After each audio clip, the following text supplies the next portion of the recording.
vous avez des besoins de prière, des besoins particuliers, n'hésitez pas à recueillir auprès de nos hôtesses ce petit feuillet.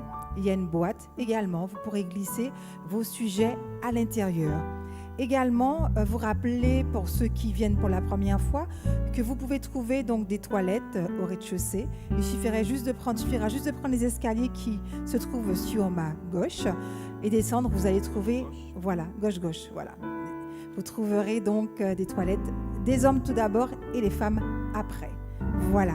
Nous vous souhaitons donc de passer un bon moment de partage. Et déjà, je vous invite à écouter, à participer du moins avec le cœur de louange à ce moment de louange et d'adoration pour notre Seigneur. Donc avec le cœur de louange que je demande rapidement de venir jusqu'ici. Merci. À tout à l'heure.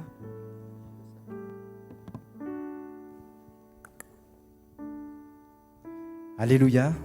On est heureux d'être à la maison du Seigneur. C'est un peu mou. Vous êtes fatigués? Nous sommes qu'au début de la campagne. Et Dieu merci, nous allons pouvoir faire connaissance, chanter, louer, exalter notre Maître. Est-ce que vous êtes OK avec cela? Vous n'êtes pas OK de ce coin-là. Je parle uniquement à eux. Vous êtes OK de ce coin-là? On va chanter, on va exalter notre Maître. Est-ce que vous êtes OK aussi avec eux? Eh bien, je vous demande, pardonne-moi. Tu es OK aussi? Oui, je suis OK. Et toi, Jackie? Bien. Alléluia. Nous allons chanter tous ensemble. Exaltons ensemble notre divin Maître. Nous allons nous tenir debout. Amen. Et commencer par ce petit chant qui va nous mettre tout de suite très bien.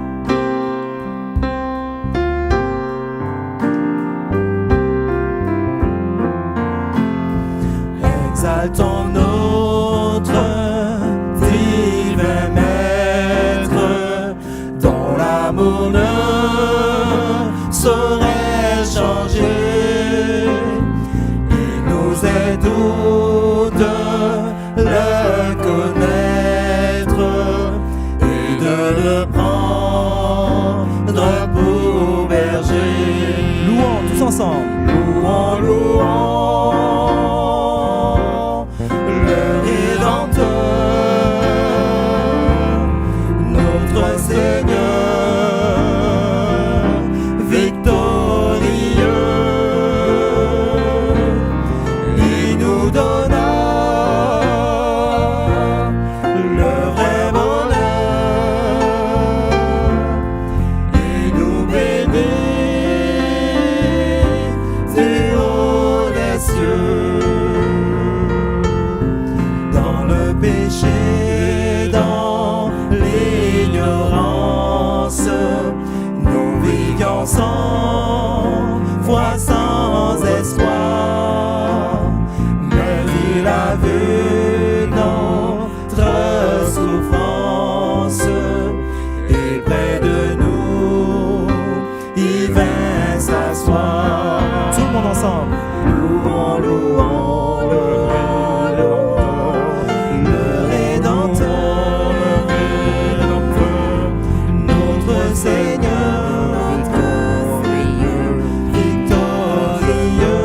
victorieux. Il nous donna le vrai bonheur et nous bénit du haut des cieux. Les sœurs, je veux entendre toutes les sœurs chanter. Très bien.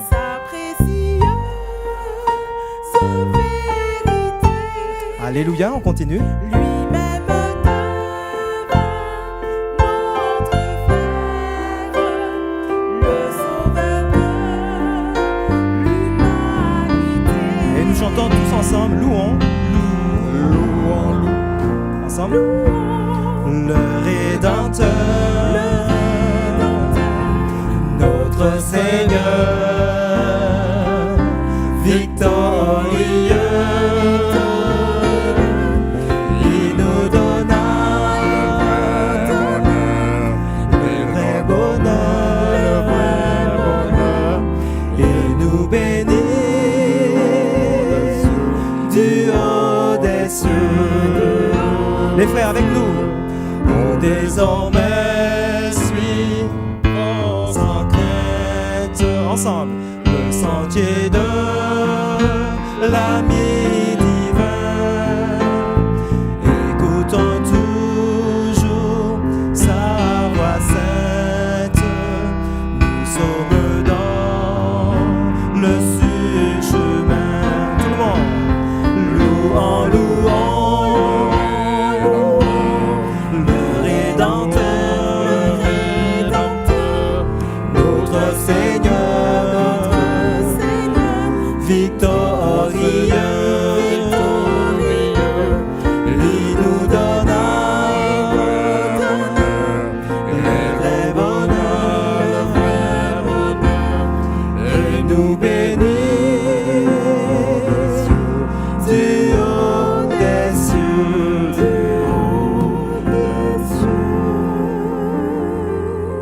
Amen. Qu'il est bon de louer l'Éternel. Amen. Amen. Alléluia. Nous continuons toujours en chantant. Notre deuxième chant, Je veux te louer. Et nous sommes ici pour le louer, nous sommes ici pour l'exalter. Donc, je sais que chacun d'entre vous, chacun d'entre nous, nous allons le louer, porter son nom tout en haut. Je veux le louer, celui qui nous a tant aimés.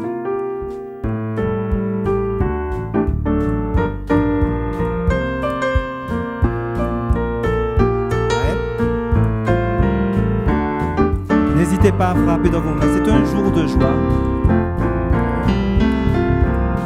Je veux te louer, toi qui m'as aimé. Comment m'exprimer pour te remercier? Tu as rempli ma vie de joie et d'harmonie. Oh, merci. Je veux te louer. Je veux te louer, toi qui m'as aimé. Comment m'exprimer pour te remercier? Tu as rempli ma vie de joie et d'harmonie. Oh, merci. Tu as rempli? Tu as rempli ma vie de joie et d'harmonie. Oh, merci. Alléluia. Notre Seigneur nous remplit de joie et d'harmonie. Merci Seigneur pour ce moment passé avec toi. Nous gardons notre position.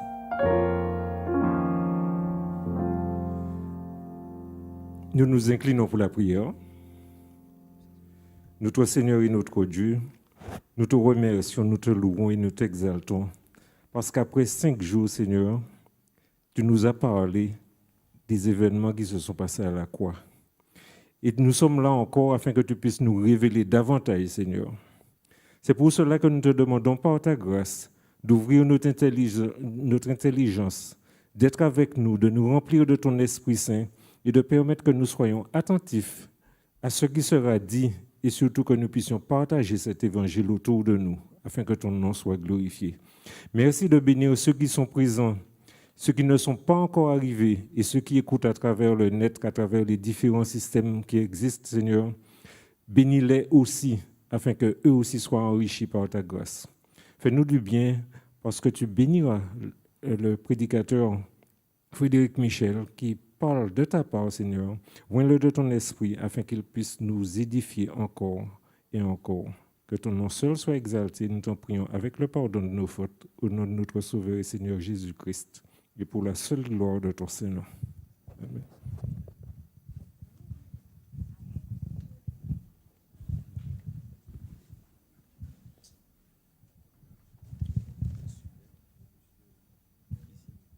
Oui. Chers amis, bonsoir. Comment allez-vous? Ça va bien? Ça va bien, grâce à Dieu. J'espère qu'également ceux qui nous suivent par le biais des réseaux sociaux et par le biais d'Internet sont à l'aise, bien assis et peuvent ainsi, grâce à Dieu, suivre le programme qui a lieu. Hier soir, nous avons eu à offrir des petits cadeaux à des amis, hein, Tania, des Tout à amis fait. qui nous visitent. Qui nous visite depuis vendredi. Depuis vendredi. Ouais. Très bien. Est-ce qu'il y a des personnes qui ce soir nous visitent pour la première fois? Faites voir un petit peu la main. Il y a quelqu'un à côté de papy. D'accord. Je vois quelques petites mains. Alors, je vais demander à Maggie de se rapprocher pour pouvoir Il y a une main saisir. tout au fond également. Alors, Deux il y mains. a quelqu'un qui n'ose pas lever la main. Esther, tu nous confirmes que c'est quelqu'un qui vient pour la première fois? Gardez bien les mains. Elle est timide. Voilà, merci. Voilà, alors gardez bien les mains pour que notre charmante hôtesse, Maggie, avec son beau foulard jaune, vous avez vu que ce soir, la couleur est au jaune. J'ai même mis ma cravate jaune. On est au jaune ce soir pour briller, pour rayonner. Comme l'accueil. Comme l'accueil, Voilà. exactement. Alors, au-delà de ces personnes qui viennent pour la première fois, peut-être ce soir, nous aimerions également offrir un petit présent, puisque chaque soir, nous essayons de vous offrir un ouvrage différent. Nous aimerions, Tania, récompenser, si on peut le dire comme ça, ceux qui nous visitent de loin, ceux qui ont fait de la route, qui sont partis peut-être depuis C'est ça. 17 heures. Ça n'a l'air de rien, mais il y en a qui font des kilomètres pour arriver jusqu'ici et qui sont patients et qui sont persévérants puisqu'ils viennent depuis vendredi soir. Depuis vendredi soir. Alors, je ne vais pas faire de jaloux, on essaiera de reproduire l'action, mais comme je viens du sud, on va partir du sud. Alors, est-ce qu'il y a des personnes dans la salle qui viennent de... Le plus loin, c'est où? Sainte-Anne. Qui vient de Sainte-Anne? D'accord, très bien. Le Marin? Rivière-Pilote. Qui dit mieux? Vauclin. François. Ah. On a quelqu'un du François par ici. Alors, des amis visiteurs qui nous visitent pour la première fois, qui ont fait le déplacement pour entendre ces prédications, ce programme. Alors, nous avons du François, du Saint-Esprit, j'ai dit, non, je n'ai pas encore dit Saint-Esprit. Saint-Esprit, j'ai sauté Sainte-Luce. Sainte-Luce, Rivière-Salée, comme moi-même, non? Le diamant. Le diamant. OK. Bon, vous me faites croire qu'il y a des gens que du nord ou du centre. Anse d'Arlet. Les Toisilets, peut-être. Trois-Îlets. D'accord. Bon. Eh bien, nous avons fait le tour du sud. Très bien. Donc, tous ceux qui sont présents sont du centre, du nord. Eh bien, ce ne sera pas pour ce soir. Revenez demain soir et peut-être que demain soir, Ça sera il le- s'agira de votre secteur d'habitation. Mais vous comprenez bien qu'il s'agit pour tout un chacun d'encourager des amis que nous avons de toute la Martinique. S'il faut organiser, Tania, du covoiturage, s'il faut qu'on mette en place également un moyen de transport, l'important, c'est que tous, le plus grand nombre, puissent vivre ce moment que nous vivons ici, ensemble, sous le regard de notre Dieu. Tout à fait, Jérémy. C'est une occasion pour nous aussi d'inviter nos autres internautes. Vous pouvez venir ici, il y a de la place pour vous. Je vois les sœurs qui sont devant moi avec de jolis sourires. Il y a de la place, les hôtesses d'accueil également qui sont là, qui vous attendent. N'hésitez pas à vous déplacer. Nous savons que vous êtes très nombreux à nous suivre et nous vous remercions pour votre fidélité. Vous pouvez aussi venir tout près de nous dans cette chaleur que nous avons ici dans cette salle à Maranatha. Vous serez les bienvenus. Bienvenue. Nous allons sans plus tarder laisser la place à un témoignage chanté de Fabienne. Fabien.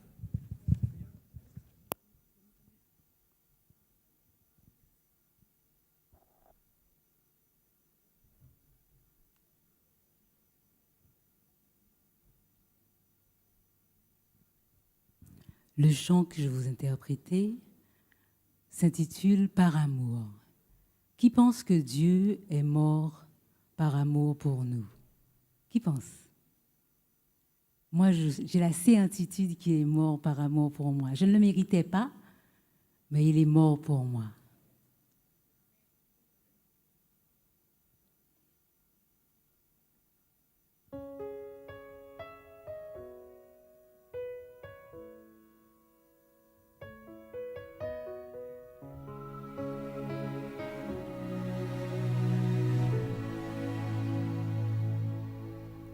Imagine quand Jésus a souffert.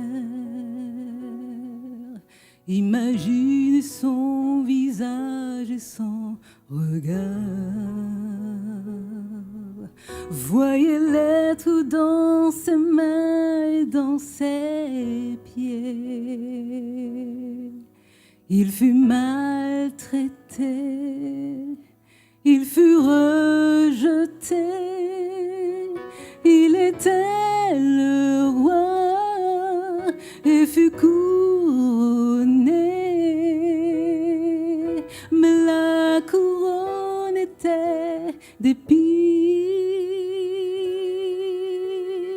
C'est par amour, oui par amour, que Jésus se donna, qu'il versa son sang. Oh, c'est pour nous, oui, c'est pour nous, qu'il paya le prix de notre liberté.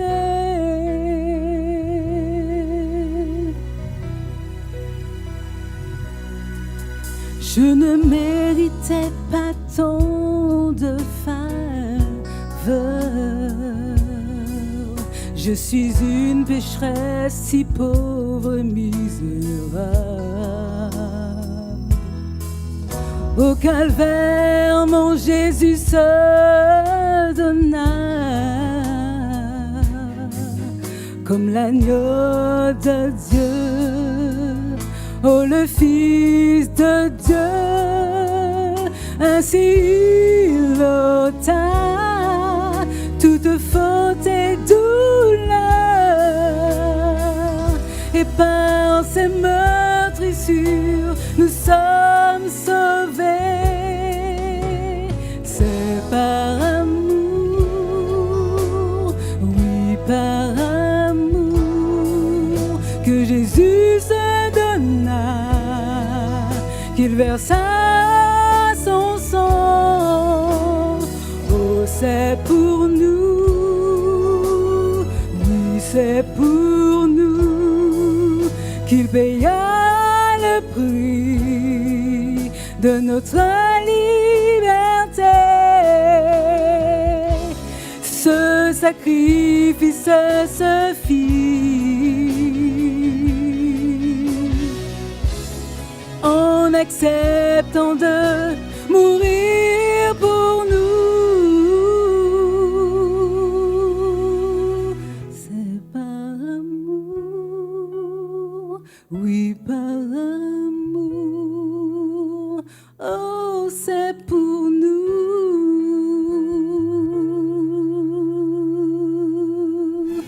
C'est par amour,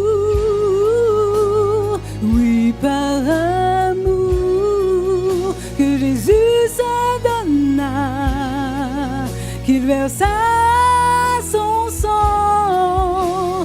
Oh, c'est pour nous, oui, c'est pour nous, qu'il paya le prix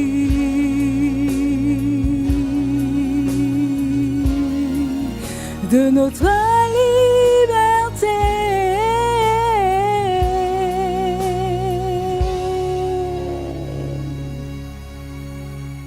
Je ne méritais pas tant de faveur, même si Jésus l'accepta par amour.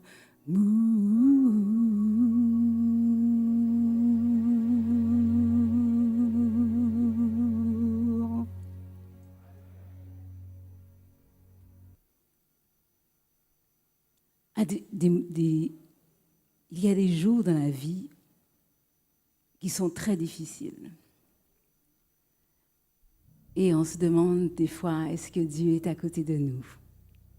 Est-ce qu'il est là pour nous? Est-ce qu'il m'entend? Est-ce qu'il nous entend? Et il dit, je suis là pour toi, viens. Et il me le dit souvent, parce que des fois où ça ne va pas, mais il me dit, viens, je suis ton Seigneur, je t'aime et je prends soin de toi. Le titre de chant que je vais vous interpréter, c'est « Viens à ton Seigneur ».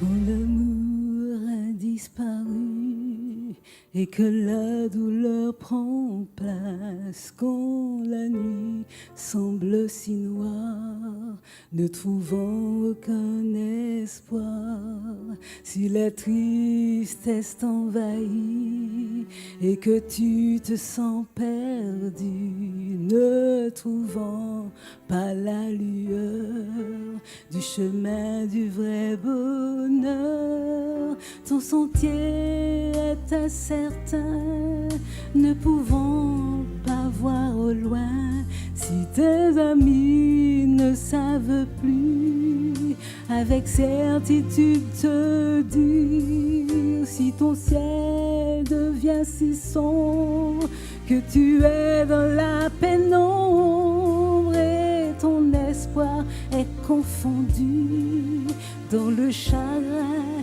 la blessure, viens à ton Seigneur, reçois son grand amour, il séchera tes pleurs, te donnera la joie. Oh, reçois son amour.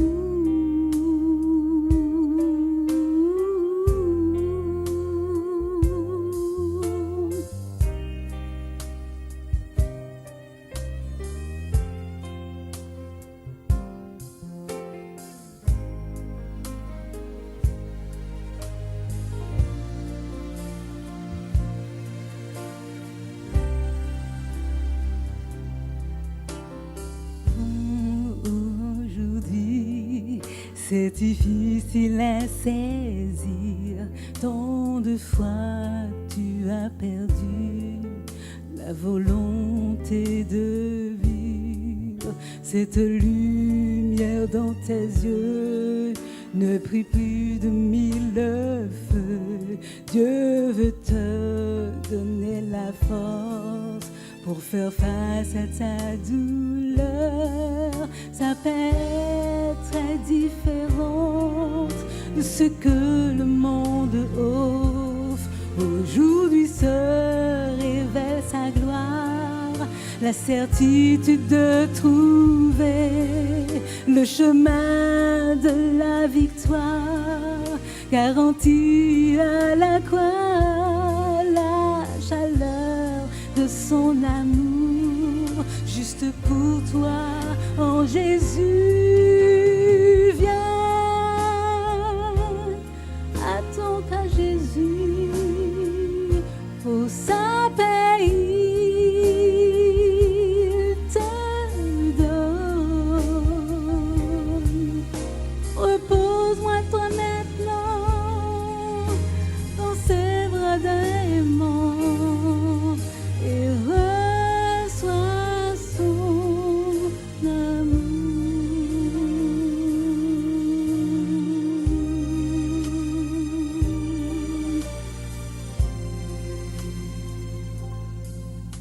Oui, reçois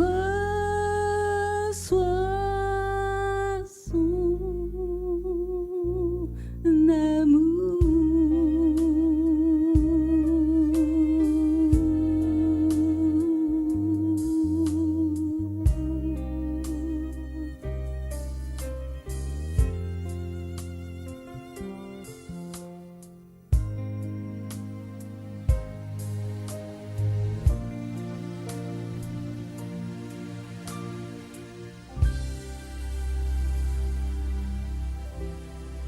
Amen.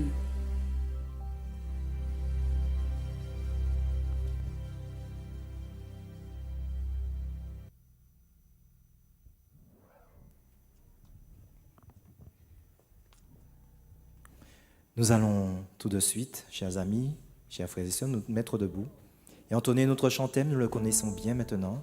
Merci pour la croix, Seigneur.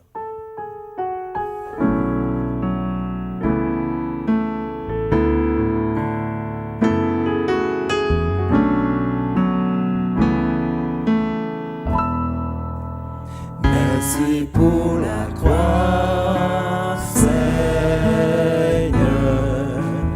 Merci pour tes mains percées. Tu as porté mes péchés. Tu m'as lavé et tu m'as racheté. Merci pour la vie, Seigneur. Merci pour le prix payé. Car ton sang m'a purifié. Je veux chanter la puissance de ton nom. Digne l'agneau, assis sur le trône, couronné de gloire, tu es victorieux, saint et élevé, saint et élevé. Jésus, Fils de Dieu, le trésor des cieux fut crucifié. Digne est l'agneau, digne est l'agneau, digne est l'agneau, digne est l'agneau, digne est l'agneau. Alléluia.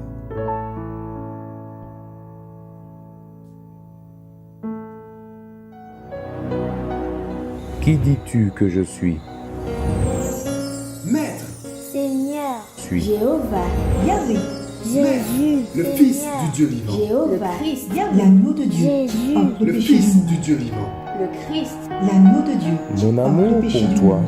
a dépassé mes souffrances. Mon amour pour mes meurtrissures a dépassé mes détresses, mes souffrances, mon agonie, mes meurtrissures, ma mort, mes détresses, mon agonie. Jésus est venu Et la pour mort. tout changer dans ta vie. Il est la réponse à toutes Jésus tes est venu questions. pour Tout Dieu est venu changer dans pour ta changer vie. toute Il est bataille la dans la réponse vie. à toutes tes questions. Mon Dieu est venu pour changer toute Bienvenue bataille dans aux la vie. conférences bibliques sur le thème Christ.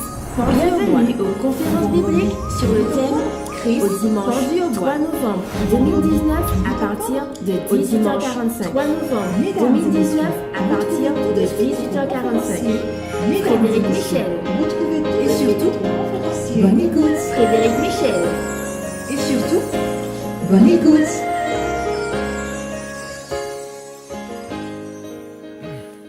Mesdames, Mesdemoiselles, Messieurs, chers amis, frères et sœurs, bonsoir.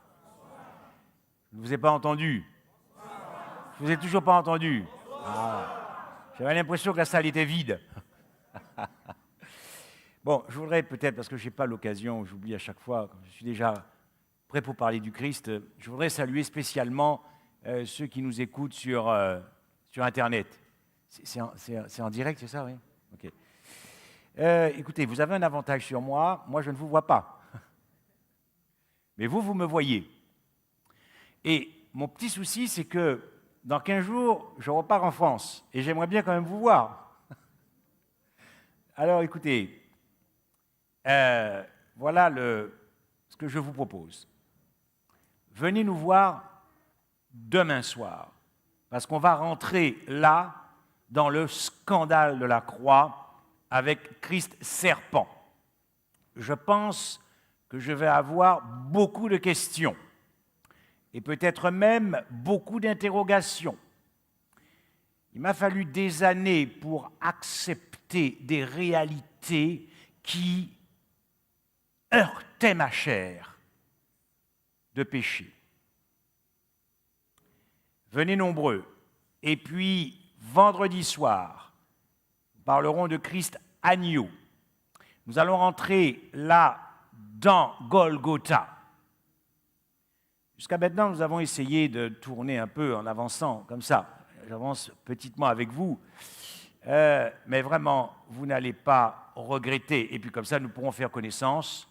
Et puis nous pourrons parler du Christ, mais face à face, cœur à cœur. Voilà l'invitation que je vous lance à nos amis donc, qui nous regardent sur Internet. Si vous trouvez mon bien-aimé, que lui direz-vous? Que je suis malade d'amour. Ça, ce n'est pas moi qui l'ai inventé. C'est dans Cantique des Cantiques, au chapitre 5.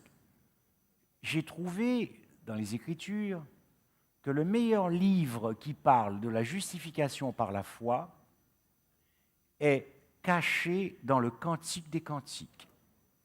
C'est une affaire de cœur à cœur avec Jésus, parce qu'il se distingue entre 10 000, nous dit le texte. Son palais n'est que douceur, et toute sa personne est pleine de char. On ne va pas s'ennuyer dans le ciel, parce que toute sa personne c'est l'être le plus beau de l'univers. Je voudrais ici dire un petit mot qui n'était pas prévu, ça me traverse l'esprit comme ça. À notre jeunesse, je me suis souvent aperçu que les jeunes aiment bien lire des magazines, on appelle ça people, comme ça. Il y a des stars, des belles stars, stars de cinéma, des acteurs de cinéma, les jeunes filles sont folles des acteurs de cinéma, des chanteurs de rock'n'roll, tout ce que vous voulez. Écoutez, si vous voulez le beau, alors préparez-vous parce que le beau va jaillir bientôt du ciel. L'être le plus beau de l'univers, c'est Jésus-Christ. Alors si vous voulez chercher ce qui est beau, ce qui est très beau, préparez-vous pour recevoir le beau, parce que le beau va bientôt venir. Si vous cherchez l'amour, préparez-vous, parce que l'amour va bientôt vous envahir, lorsque l'amour va surgir du cosmos pour venir te chercher. Hier soir, nous avons vu Christ pendu au bois, la gloire de Dieu. Je ne reviendrai pas sur la perdition du Christ, le choix de Dieu, de nous avoir choisi, un choix purement scandaleux, de t'avoir choisi, toi, moi, alors qu'il n'y a rien de bon en nous. Il t'a choisi, il m'a choisi. Il a considéré que finalement, son Fils, c'est lui qui était digne de cesser d'exister. Mais que toi, tu as tellement de valeur à ses yeux. Un choix terrible. Il est descendu pour te dire pardon, parce qu'il a considéré, et nous verrons ça demain soir, qu'il s'est déclaré volontairement coupable de tout ce que le serpent a légué à la race humaine, tout ce que l'homme est devenu à cause de la morsure du serpent. Ce n'est pas pour rien qu'il s'approprie ce symbole. Et ce soir, je suis tellement... Excusez-moi. Ok. L'incroyable bonne nouvelle de l'Évangile. L'incroyable, l'extraordinaire. Ce soir, j'ai une fantastique bonne nouvelle. Mais j'ai aussi une mauvaise nouvelle. Je commence par laquelle? Laissez-moi voir la main de ceux qui voudraient que je commence par l'incroyable bonne nouvelle. OK? Je vois qu'il y a beaucoup de sages dans la salle. Quels sont ceux qui voudraient que je commence par la mauvaise nouvelle? Comme ça, on liquide ça, on dégage la mauvaise nouvelle. OK. et on se concentre sur la bonne nouvelle. Vous voyez, parce que je voudrais quand même m'assurer, avant que je ne quitte ici cette salle ce soir, qu'aucune personne ici n'est concernée par la mauvaise nouvelle. Alors, s'il y a une seule personne qui est concernée par la mauvaise nouvelle, je ne quitte pas cette salle si je dois rester toute la nuit ici avec cette personne. La mauvaise nouvelle est la suivante. Il n'y a absolument aucune bonne nouvelle pour celui qui n'a jamais péché sur cette terre. Je vais répéter ça. Il n'y a absolument aucune bonne nouvelle pour celui qui n'a jamais péché. Alors, rassurez-moi, est-ce que dans cette salle, enfin rassurez-moi, excusez-moi Seigneur, c'est un peu, il m'a compris, est-ce qu'ici il y a une personne qui n'a jamais péché? Vous êtes sûr? Demandez à votre voisin, posez la question à votre voisin, est-ce que tu n'as jamais péché? Je veux m'assurer de leur réponse.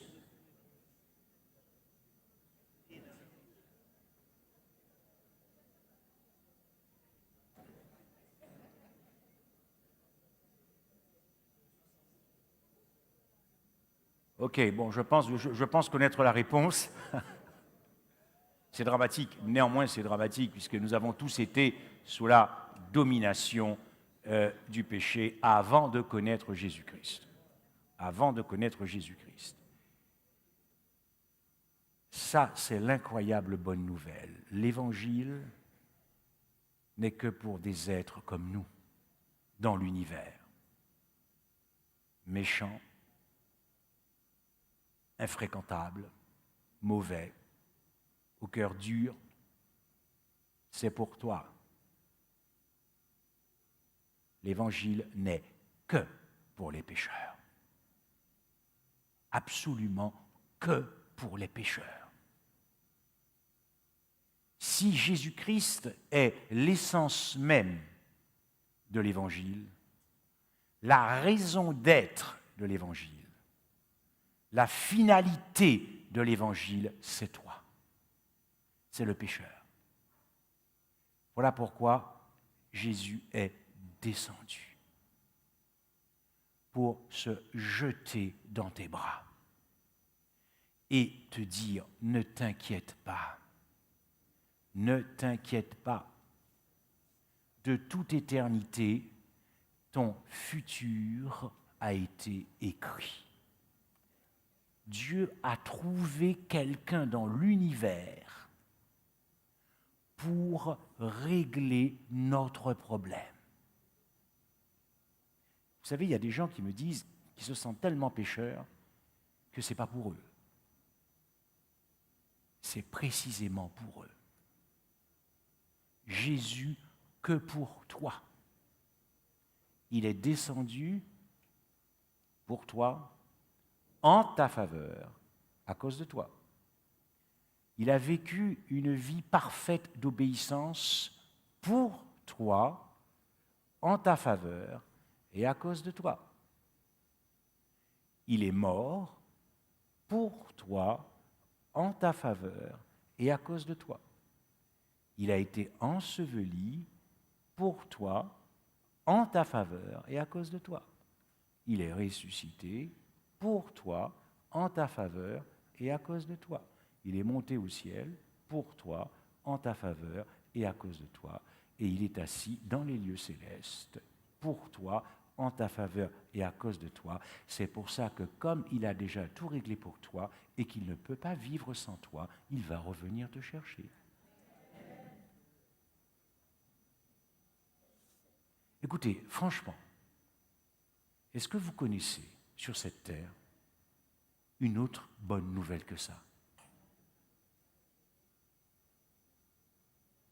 Alors, comment se fait-il que les cœurs résistent à Jésus? On est maso. Écoutez, on est maso. On est malade. Parce que malgré ça, les gens me disent, on peut parler, je ne suis pas prêt. Mais tu n'es pas prêt de quoi? Tu n'es pas prêt de quoi? Autrement dit, tu n'es pas prêt. Donc tu résistes à la bonne nouvelle de l'Évangile. C'est incroyable. C'est incroyable. Alors que Jésus se jette dans tes bras pour te dire, ne t'inquiète pas pour ton avenir, tu vas vivre avec moi éternellement. Il y a des gens qui disent non, non, je ne suis pas prêt. Ouvre tes bras. Je ne suis pas prêt. C'est le drame de ceux qui découvriront un jour que Dieu leur avait effectivement tout donné. Tout, absolument tout. Donc, l'évangile, c'est pour toi, c'est pour moi. Le pardon, la grâce, que pour les pécheurs. La mauvaise nouvelle aussi, c'est que quelquefois nous pouvons croiser des gens qui vous diront « Moi, je ne suis pas méchant, je n'ai pas fait de mal dans ma vie, j'ai été fidèle avec mon épouse, j'ai bien éduqué mes enfants, ils ont une belle situation, j'ai participé à des œuvres sociales, je n'ai pas fraudé l'État. » Alors, ils n'ont pas du tout, ils n'ont pas conscience de leur état. Il n'y a pas de bonne nouvelle pour eux non plus. Mauvaise nouvelle. Et enfin, peut-être le pire, ce sont ceux qui recherchent à voler ou ôter la gloire de Dieu. Ils veulent s'auto-justifier. Ils veulent absolument participer à leur qualification pour aller au ciel. Et donc, ils enlèvent la gloire de Dieu. Mais Paul est très clair. Paul est un homme sensé qui ne voulait surtout pas, de là où il venait pourtant, quand il a compris, enlever la gloire à Dieu. Et il dira, moi je ne rejette pas la grâce de Dieu. Car si la justice s'obtient par la loi, Christ est donc mort en vain. Galates 2, 21. Si vous recherchez la justification dans la loi, Paul vous dit, vous êtes déchus de la grâce de Dieu. Vous êtes séparés du Christ. Paul dira dans Romains 3, verset 20, et que nul soit justifié devant lui par la loi, puisque c'est par la loi que vient la connaissance du péché. Et il dira la même chose dans Galates 3, verset 11, que nul soit justifié devant Dieu selon ce qui est écrit, le juste vivra par la foi. Qu'est-ce que cela veut dire? Cela veut dire que, à partir du moment où je suis pécheur, il faut que quelqu'un paye la dette de mes péchés. Quand bien même je parviendrai par la grâce de Dieu à une obéissance parfaite, ça ne peut pas payer la dette de mes péchés. Voilà pourquoi Paul dit, si vous recherchez à être déclaré juste par l'obéissance à la loi, vous êtes séparés de la grâce. Vous êtes déchus de la grâce et séparés de Jésus-Christ. Vous savez, il y a une condition pour vivre avec Dieu, une condition. Pour vivre avec Dieu. Il ne faut jamais avoir péché. Et donc, nous sommes en problème. C'est pour ça que nous avons besoin d'une justice. Est-ce que vous imaginez ça, la grâce que Dieu nous fait? Nous devrions être beaucoup plus humbles et modestes et être dans nos petits souliers. Et être dans nos petits souliers. Parce qu'il ne faut jamais avoir péché pour vivre en la présence de Dieu et les anges célestes et les êtres célestes qui n'ont jamais péché. Et donc, nous sommes en problème. Nous sommes donc, à cause de notre condition, disqualifiés pour le ciel. Je peux me permettre de vous poser une question? Oui ou non? Que faut-il faire pour devenir pécheur? Nous sommes des experts, donc je devrais quand même avoir de bonnes réponses. Je vous repose la question, que faut-il faire pour devenir pécheur? Pardon? Désobéir, naître. T'as loupé juste avant. Parce que pour désobéir, il faut venir à l'existence. Et dès que tu viens à l'existence, boum, c'est trop tard. Parce que ta propre nature pécheresse te constitue pécheur devant Dieu, puisque ce corps de péché devient un instrument de péché. Donc tu es pécheur non pas seulement par rapport aux actes de péché, mais voilà. Donc dès l'instant que tu sors du ventre de ta mère, c'est foutu. Non, mais il faut aller jusque-là pour que nous puissions apprécier la grâce. C'est mort. Vous en êtes conscient de ça? On peut se faire passer 3 heures dans la glace, s'habiller, se maquiller, tout ce que tu veux. C'est foutu. Tu peux t'acheter des super belles vêtements, chaussures, belles voitures, tout ce que tu veux, machin, mener bon train, mener belle vie. C'est mort. Dès lors que nous venons à l'existence, nous sommes disqualifiés pour le ciel. Et lorsque Paul veut introduire l'incroyable bonne nouvelle de l'Évangile, voyez, la mauvaise nouvelle, c'est pour celui qui n'a jamais péché. Donc, la bonne nouvelle est pour la race humaine. La bonne nouvelle est pour la race humaine. La bonne nouvelle est pour tes amis qui n'ont pas pu venir ce soir. Regardez comment Paul va introduire l'incroyable bonne nouvelle de l'Évangile. Il va commencer par dresser un état de l'universalité du péché et de l'universalité de la condition de pécheur depuis qu'Adam a chuté en Éden. Observez bien ces quelques textes que nous trouvons dans, d'abord, le psaume. Les méchants sont pervertis dès le sein maternel. Les menteurs s'égarent aux sorties du ventre de leur mère. À peine on est sorti, on a déjà un casier judiciaire qui est blindé. On n'a rien encore fait. C'est quand même hallucinant, cette affaire-là. Voyez? Bon.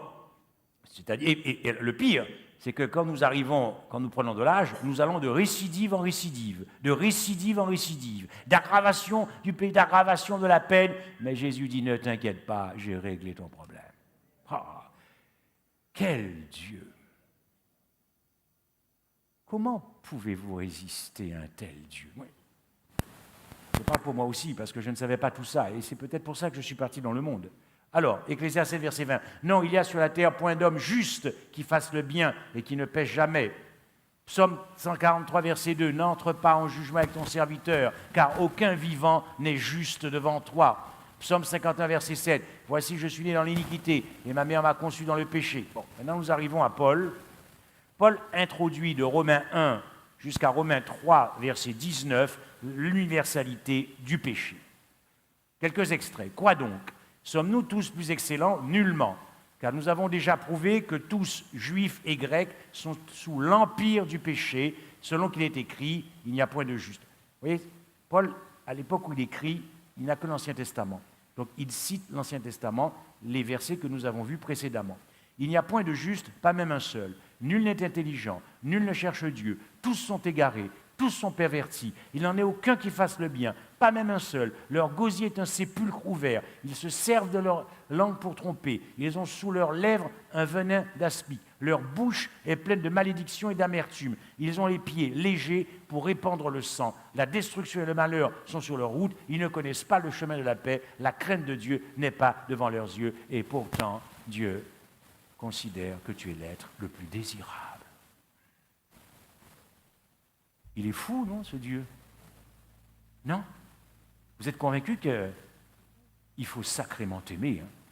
Parce qu'après la description de l'état de l'homme, de la condition de l'homme,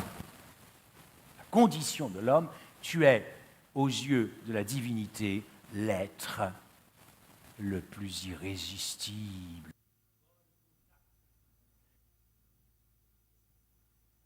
Vous voyez, ah, ça remarche. Golgotha a résolu notre problème.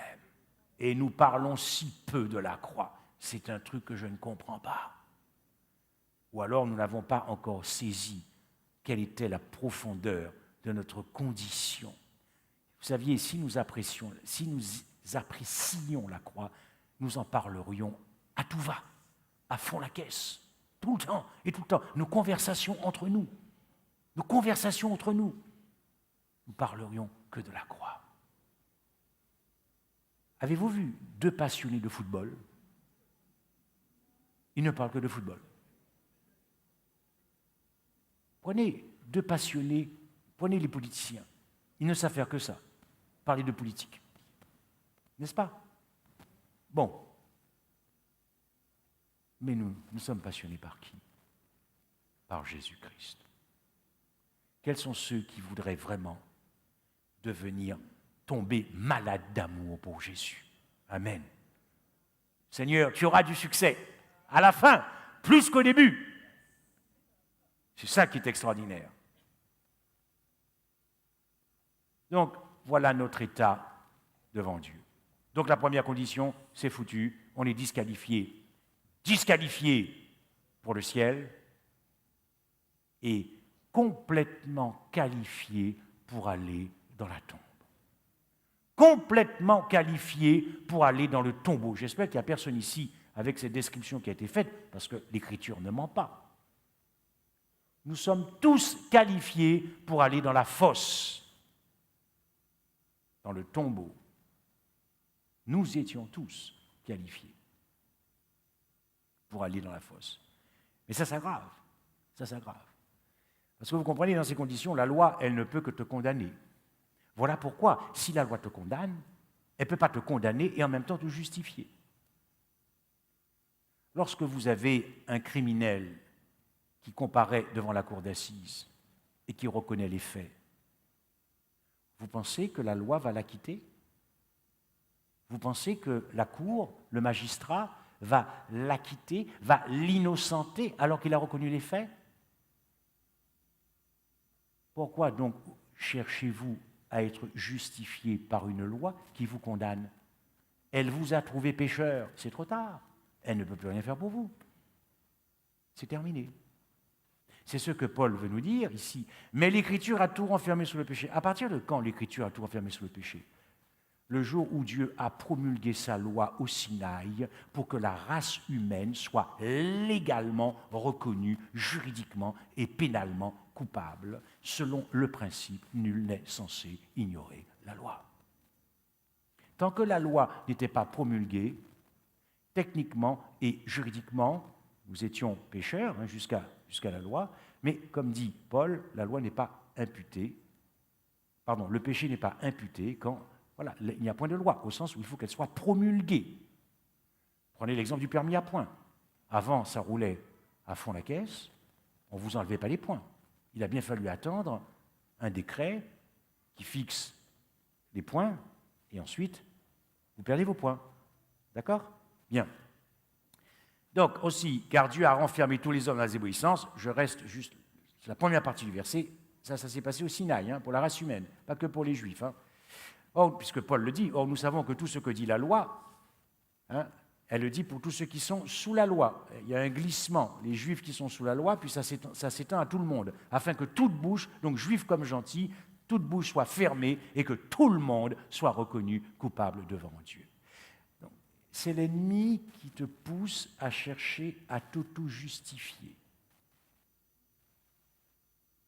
Cela conduit, il n'y a pas de joie. Il n'y a que de la culpabilité. On n'avance pas avec Christ. On ne s'épanouit pas avec Christ. On est toujours sous la domination d'un esprit de culpabilité. Dieu te met à l'aise. C'est ton psy. Dieu est ton psychiatre. Le Saint-Esprit est ton psy. Il te connaît, il connaît ton problème, il connaît tes peurs, il connaît mes craintes. Il te dit, calme-toi, reste tranquille. J'ai déjà réglé ça de toute éternité.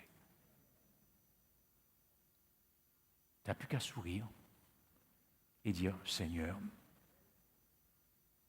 je vais vivre en pur remerciement. Et tu verras comment tu vas aller d'une vie sanctifiée en une vie sanctifiée. On n'aura pas besoin de te le prêcher. Sanctifiez-vous, sanctifiez-vous, sanctifiez-vous. Ça va venir naturellement. L'amour, tout ça est caché dans l'amour. Bien. Romains 3, verset 19. Avant que la foi vînt, nous étions enfermés sous la garde de la loi en vue de la foi qui devait être révélée. Bien, nous étions enfermés. Paul dira qu'il parle d'un pédagogue qui est en fait un surveillant et un gardien, et les murs de la loi constituaient en quelque sorte notre prison. Nous étions condamnés à mort. Voilà comment les choses se présentent et que par conséquent, puisque la loi nous qualifie pour la tombe, si tu veux encore aller au ciel, parce qu'il y a des têtus dans la salle, oui, je veux quand même y aller. Alors il y a une deuxième condition. La deuxième condition, c'est celle-là. Eh bien, il faut que tu payes. Le salaire du péché, c'est là. Donc, il faut, si tu veux aller au ciel seul, sans laisser la gloire à Christ de te sauver, il faut que tu payes, il faut que tu expies. Mais tu n'as pas les moyens d'expier tes péchés. Parce qu'une fois que tu as expié, tu vas dans la tombe. Et ce n'est pas le meilleur moyen pour aller au ciel, car nous ne croyons pas en l'immortalité de l'âme. Donc c'est foutu. Première condition, on est pécheur, c'est mort. Deuxième condition, si tu veux y aller, il faut expier le péché. Et c'est mort, tu ne ressusciteras pas. Tu ne ressusciteras pas. Donc, voilà le tableau dressé par Paul. Et maintenant, pour apprécier, il va nous introduire dans l'incroyable bonne nouvelle de l'Évangile. C'est-à-dire Dieu qui se jette dans tes bras et qui va te couvrir. Il va couvrir ta nudité, il va couvrir notre pauvreté spirituelle. C'est comme s'il va se déshabiller de sa personne et il va t'habiller. On appelle ça des vêtements de justice. Regardez maintenant de quelle manière Paul va introduire l'incroyable bonne nouvelle de l'Évangile. Et ça, c'est fort. En deux petits mots qui ont bouleversé la destinée de la race humaine. Deux petits mots qui ont changé radicalement le destin de la race humaine. Deux petits mots qui vont changer radicalement l'histoire d'une race humaine dont l'existence était condamnée à la perdition. Ces deux petits mots sont ceux-là. Mais maintenant, c'est fort ça, il s'est passé quelque chose d'extraordinaire. Jusqu'à Romains 3, verset 19, Paul parle de la condition des Juifs, de la condition des Grecs. Il n'y en a pas un qui est meilleur que l'autre. Nous sommes tous sous l'empire de la condamnation du péché. Et Paul introduit la bonne nouvelle. Mais maintenant, les choses ont changé. Il s'est passé quelque chose dans l'univers, et ce qui s'est passé dans l'univers, c'est qu'il y a eu le destin, la destinée de la race humaine qui a changé.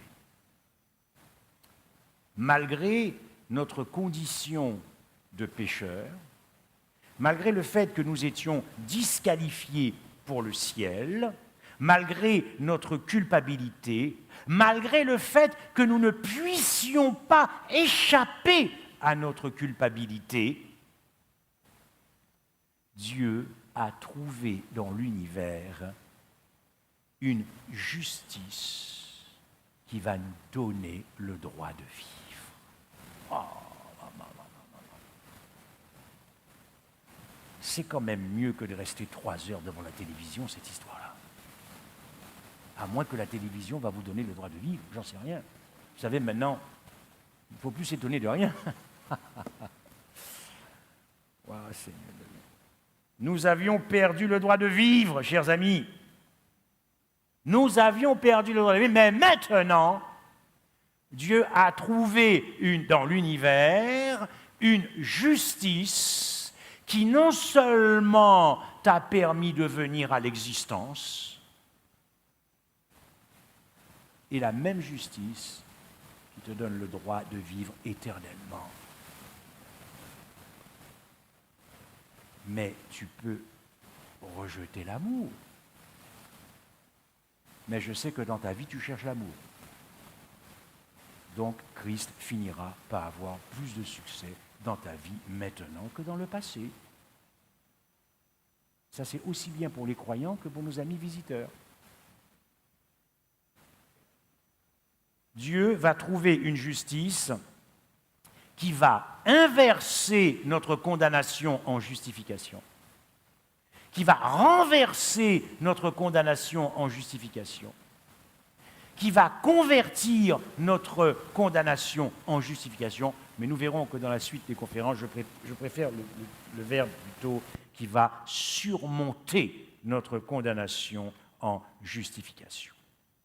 Maintenant, pourquoi Paul ici, alors naturellement, on va avancer gentiment. Pour l'instant, il ne définit pas quelle est cette justice de Dieu qui va nous donner le droit de vivre. Mais ici, je peux très bien utiliser ce truc-là, il dit, mais maintenant, sans la loi.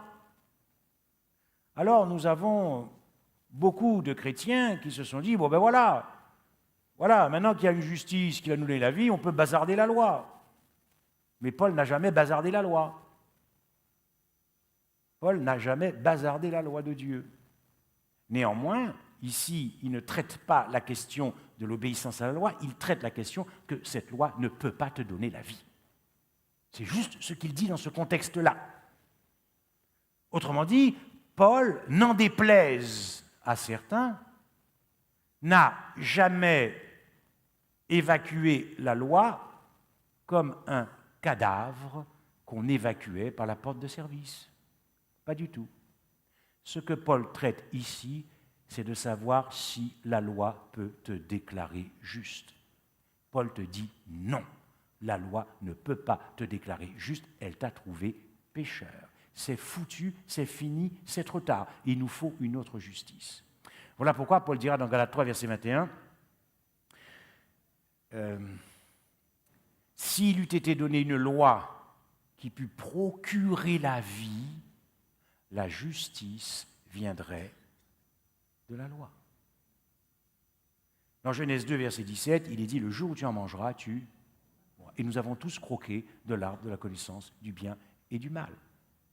Paul dira dans Romains 3, verset 19, mais tout ce que la loi dit, elle le dit pour tous ceux qui sont sous la loi, afin que tout le monde soit reconnu coupable devant Dieu. Donc elle ne peut pas te déclarer juste. Donc voilà pourquoi Paul te dit, sans la loi, il y a une justice qui va te déclarer juste. Cette justice ne peut pas être la justice de la loi. Donc dit, mais maintenant, sans la loi. J'aime beaucoup ce passage où l'apôtre Paul dit dans Romains 7, à partir du verset 9, « Pour moi, autrefois, étant sans loi, quand il était pharisien et légaliste, il pensait qu'il pouvait obtenir et être déclaré juste par la loi. Donc sans la loi, c'était sans la condamnation de la loi. Il ne se sentait pas condamné. Mais Paul ajoute, quand le commandement vint, quand il a compris Christ, le péché reprit vie, et moi, Paul, je mourus. Il a compris qu'il ne pouvait pas être déclaré juste par la loi. Et d'ailleurs, il va rajouter, le commandement qui conduit à la vie se trouva pour moi conduire à la mort. Et le péché, saisissant l'occasion, me séduisit par le commandement, et par le commandement me fit mourir. Et enfin, dans Romains 5, verset 18, il dira, ainsi donc par une seule offense, la condamnation a atteint tous les hommes. Donc vous voyez, ce n'est pas possible. Il y a une incompatibilité absolue entre la justification par la loi et notre statut de pécheur. C'est trop tard. Autrement dit, nous serions donc bien insensés de rechercher à déclarer être justes par une loi que nous avons violée. Ce n'est pas possible. Ce n'est pas possible. Néanmoins, nous allons le voir que Paul n'a pas bazardé pour autant cette loi, la loi de Dieu. Mais maintenant, alors que la loi ne peut pas contribuer à notre justification, alors que la loi ne peut pas coopérer à notre justification, alors que la loi ne peut pas venir au secours de notre justification, Dieu a trouvé dans l'univers une justice pour ta justification. N'avez-vous pas envie de dire « Merci Seigneur » ? C'est bien pour ça que vous êtes là. C'est pour vous saisir de cette justification qui vous a déjà été donnée de toute éternité. Tu ne fais que reprendre ce que tu as déjà. C'est beau ça. C'est déjà à toi. Donc prends ce qui est déjà à toi. Fais-toi plaisir. je sais que ma sœur ce soir m'a déjà préparé le chocolat communion. Donc qu'est-ce que je vais faire? Je vais prendre ce qui est déjà à moi.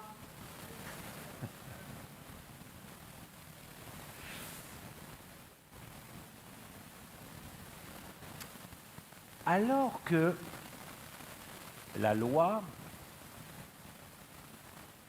te condamne, Dieu a trouvé dans l'univers une justice qui te déclare juste. C'est extraordinaire.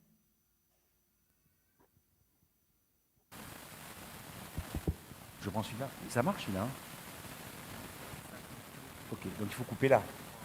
Ok. Vous voyez, même le micro ne résiste pas à l'incroyable bonne nouvelle de l'Évangile. C'est pas la première fois que il va avoir des problèmes parce que le meilleur arrive dès demain soir. Bon, qu'est-ce que j'étais en train de dire? Oui, la loi te condamne. Mais la loi, c'est déjà aussi l'expression de la justice de Dieu. Elle te condamne. Mais Dieu a trouvé dans l'univers une justice qui te déclare juste. La loi te déclare coupable des faits qui te sont reprochés. Coupable. Mais Dieu a trouvé une justice qui t'innocente. La loi ne discute pas avec toi. Elle ne perd pas son temps. Elle t'a disqualifié pour le ciel. Mais Dieu a trouvé une justice qui te qualifie pour le ciel. Dieu a trouvé une justice qui nous a libérés de notre perdition. Dieu a trouvé une justice qui nous libère de notre destin maudit et chaotique. N'avez-vous pas envie de vivre en pure reconnaissance, sans vous poser la question de savoir est-ce que je suis perdu, est-ce que je suis sauvé? Dieu a réglé ça de toute éternité. Tiens-toi tranquille, repose-toi, va chanter un cantique ce soir, passe la nuit avec ton Jésus, dis-lui que tu l'aimes et tu vas voir comment tu vas aller de sanctification en sanctification. Tu vas rien comprendre à ton avis. Ne te force pas toi-même, tu n'y arriveras pas, mais laisse. Oui.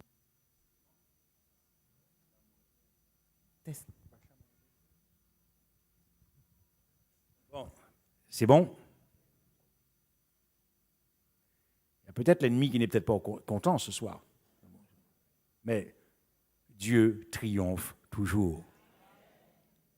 C'est fort ça. Dieu triomphe toujours. Alors que la loi n'a rien trouvé de bon en toi et en moi, et entre nous soit dit, elle ne s'est pas trompée, alors que la loi n'a aucune raison de te justifier ni de me justifier, Dieu a trouvé dans l'univers toutes les bonnes raisons de te justifier. Ah, ça c'est beau ça. Tout ça, c'est mais maintenant. Sans la loi, et manifester la justice de Dieu. Alors, on pourrait penser qu'il y a là comme une petite tension entre la justice de la loi qui nous condamne, la justice... Bon, je vais vous dévoiler ça, c'est la justice du Christ, mais vous l'avez bien compris. J'ai essayé de durer le suspense. Cette justice que Dieu a dans l'univers, c'est Christ. Jésus-Christ et Jésus-Christ crucifié. Alors, on pourrait se dire, mais la loi, c'est aussi l'expression de la justice de Dieu. Donc, il y a la justice de Dieu, la loi qui nous condamne, et puis il y a la justice du Christ qui nous justifie. Il y a comme peut-être une tension apparente, une contradiction. Non, loin de là. Car Paul ajoute dans le même verset, donc il n'a pas oublié ce qu'il a dit, dans le même verset, il dit, néanmoins, à laquelle la loi et les prophètes rendent témoignage à la justice de Dieu. Comment la loi peut-elle rendre témoignage à la justice du Christ qui me déclare juste alors que la loi me déclare coupable. Comment la loi peut-elle applaudir la justice du Christ? Christ n'est pas venu sur cette terre pour nous sauver en bazardant sa loi, mais en venant accomplir les exigences de sa loi. C'est ce que nous verrons dans les prochaines conférences. C'est ce que Jésus veut dire dans Matthieu 5. Je ne croyais pas que je sois venu pour abolir la loi, c'est-à-dire les exigences de la loi. Voilà. Dieu n'a pas envoyé son Fils pour abolir la loi, mais pour exécuter les exigences de sa loi. Et nous verrons que c'est à Golgotha que Dieu a résolu ce qui, à l'échelle humaine, est impossible. C'est-à-dire que s'il ne te condamne pas, il abolit sa loi. Mais si il ne te pardonne pas, il annule sa grâce. Et nous allons voir comment tout cela s'est, organisé à Golgotha en la personne de Jésus-Christ. Alors, cette justice de Dieu qui nous déclare justes, elle s'est manifestée par la foi de Jésus-Christ. Ici, je vais vous demander de prêter attention quelques instants. Je n'aime pas rentrer trop dans la technique parce que moi j'aime bien travailler les cœurs, mais là, un petit peu quand même. Dans certaines versions, vous avez la justice de Dieu par la foi en Jésus-Christ. J'ai pris la version Martin. La justice, dis-je, de Dieu par la foi en Jésus-Christ. Dans la version Osterwald, la justice de Dieu, dis-je, par la foi en Jésus-Christ. Je crois que la version que nous utilisons, Louis II, je crois qu'elle met en Jésus-Christ. En anglais, dans la version King James, by faith of Jesus Christ, la foi du Christ. Revenons donc à cette version, la version Darby. Pourquoi il est préférable, dans le contexte ici, de parler de la foi du Christ plutôt que de la foi en Christ? C'est très important pour que vous puissiez apprécier l'incroyable bonne nouvelle de l'Évangile. D'abord, grammaticalement, vous le verrez, le génitif ici est un génitif subjectif, donc c'est bien la foi du Christ et non pas la foi en Christ, qui est venue envers tous et sur tous ceux qui croient, car il n'y a pas de différence. Pour faire très simple, la foi de Jésus-Christ, c'est la capacité du Christ à sauver et justifier une race humaine. Ma propre foi en Christ n'a rien fait pour la race humaine. Ma foi en Christ n'a pas la capacité ni de sauver la race humaine, ni de libérer la race humaine de sa culpabilité. Voilà pourquoi, dans le contexte ici, il est préférable de parler de la foi du Christ. Dans Galates 3, verset 2, il est dit « Voici seulement ce que je veux apprendre de vous. Est-ce par la loi des œuvres ou par la prédication de la foi que vous avez reçu l'Esprit ?» Par la prédication de la foi? Qu'est-ce que ça veut dire? La prédication de l'Évangile? La prédication du Christ crucifié. Quand Paul utilise le concept de foi du Christ, cette foi du Christ contient essentiellement la croix. La capacité pour Christ à sauver la race humaine. La capacité du Christ à aimer la race humaine d'un amour agapé. L'amour agapé est contenu dans la foi du Christ. Nous avons lu les versets dans Galates 3 qui disaient que avant que la foi ne vînt, Paul va personnifier la foi en Christ. Avant, il personnifie la foi. C'est-à-dire que Christ est la foi, le consommateur, le chef de la foi. Avant que la foi ne vînt, nous étions enfermés sous la garde de la loi. Autrement dit, ici, quand Paul dit, je pourrais prendre d'autres exemples, pour la foi de Jésus-Christ, Paul dit que cette justice qui s'est manifestée pour la race humaine, elle s'est manifestée par la foi de Jésus-Christ à Golgotha. C'est la foi du Christ à Golgotha. Et cette foi du Christ à Golgotha, elle est venue sur tous. Jésus n'est pas mort uniquement pour ceux qui allaient être sauvés. Jésus est mort pour chaque homme. Jésus est mort pour chaque homme et nous connaissons cela. Nous avons vu le texte hier dans Hébreux 2, verset 9. Il souffrit la mort pour tous. C'est une mort universelle pour chaque homme. C'est ça la bonne nouvelle de l'Évangile. Il souffrit la mort pour tous. Dans 1 Jean 2, verset 2, il dit qu'il est victime expiatoire, non seulement pour nos péchés, mais pour ceux du monde entier. Car l'amour du Christ me presse, car si un seul est mort, donc tous sont morts. Et lorsque le Fils de l'homme aura été élevé, Jean 12, 31, j'attirerai tous les hommes à moi. Voilà ce que Paul veut dire quand il dit que la foi du Christ est venue sur tous et sur tous ceux qui croient. La foi de Jésus.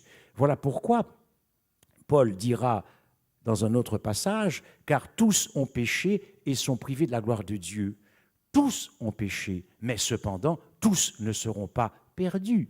Et il ajoute, ces mêmes tous sont gratuitement justifiés par sa grâce, par le moyen de la rédemption, par le moyen de la foi du Christ. Cela ne signifie pas néanmoins que tous seront sauvés, parce que Dieu ne peut pas imposer le salut à l'homme. Dieu ne peut pas imposer à l'homme d'accepter l'incroyable bonne nouvelle que l'homme a été sauvé et justifié en Jésus-Christ. La foi du Christ dont parle Paul, cette justice, dis-je, de Dieu manifestée par la foi du Christ sur tous et envers tous, c'est aussi l'obéissance du Christ.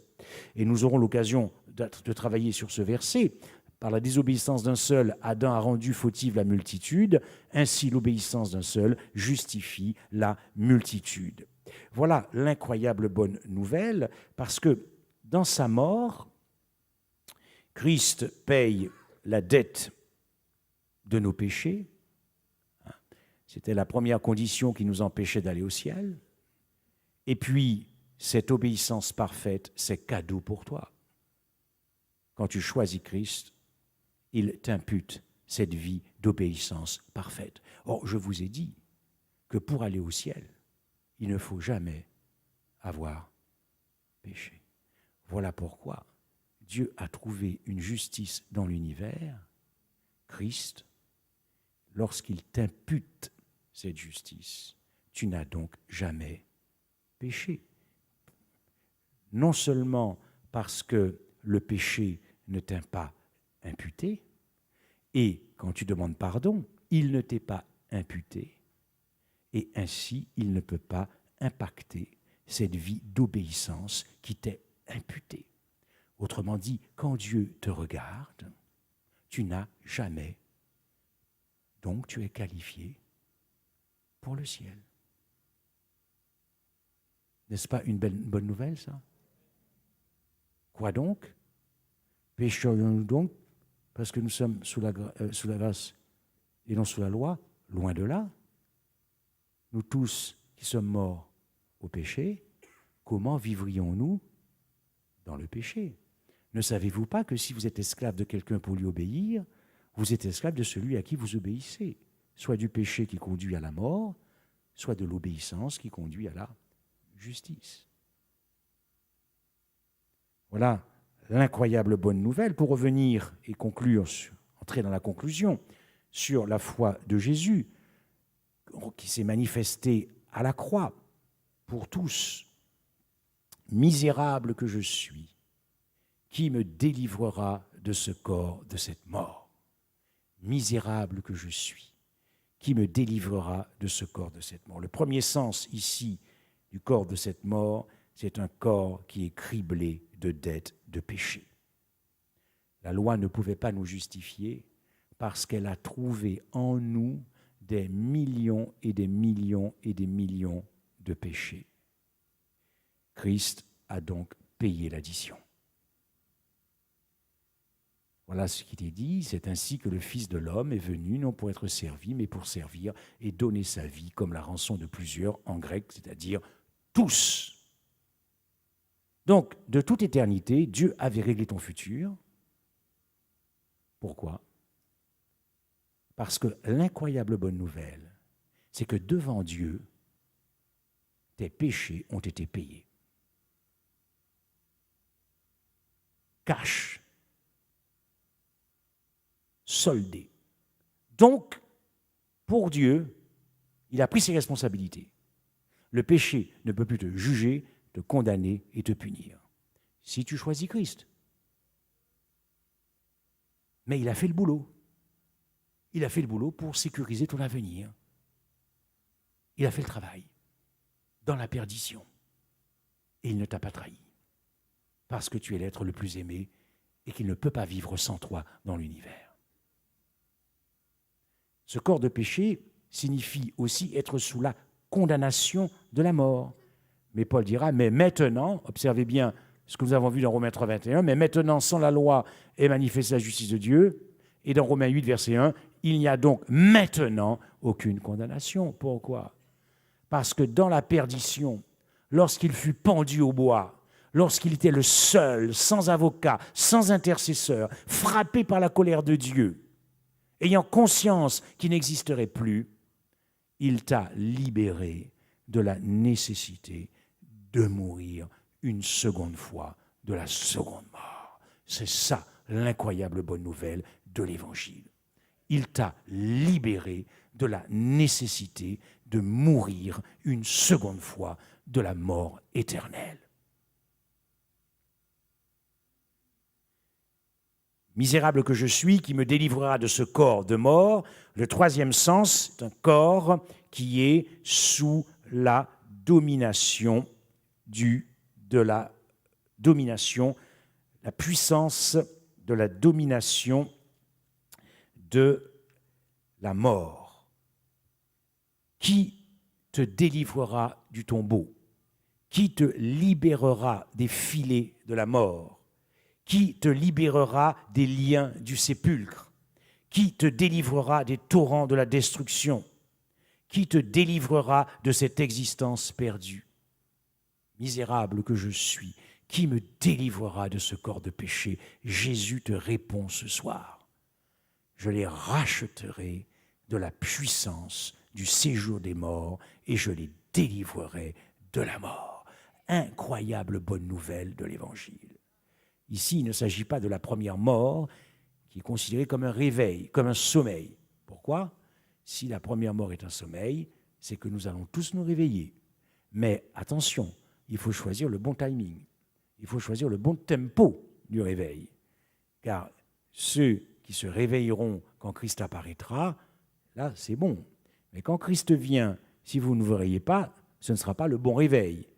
Bon, mais comme vous avez compris à quel point Dieu vous aime, comme vous avez compris l'incroyable bonne nouvelle de l'Évangile, et que je suis persuadé que vos cœurs bouillonnent pour Jésus-Christ, alors, sur ce texte, nous avons été libérés de la seconde mort. L'incroyable bonne nouvelle aussi, lorsque Paul dit « misérable que je suis, qui me délivrera de ce corps de mort », ce corps de mort aussi, c'est ce corps qui est dominé par le péché. Ce corps de mort qui, à cause de cette domination, devient un instrument du péché. Mais à Golgotha, il n'y a que de la bonne nouvelle, car Paul dira, sachant que notre vieil homme a été crucifié avec lui, afin que le corps du péché fût détruit pour que nous ne soyons plus esclaves du péché. Autrement dit, Christ a pris toute disposition à Golgotha pour que celui qui le choisisse ne soit plus sous la domination du péché.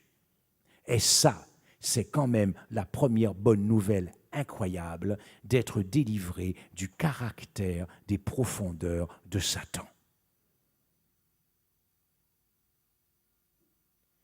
Dans Romains 8, verset 10, « Et si Christ est en vous, le corps est mort à cause du péché. » Il y a aussi un autre sens qui me délivrera de ce corps de mort, c'est ce corps qui est un corps corruptible.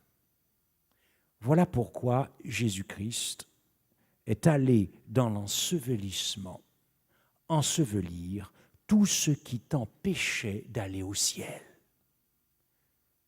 Notre nature, corruptible, le péché et notre condition de pécheur.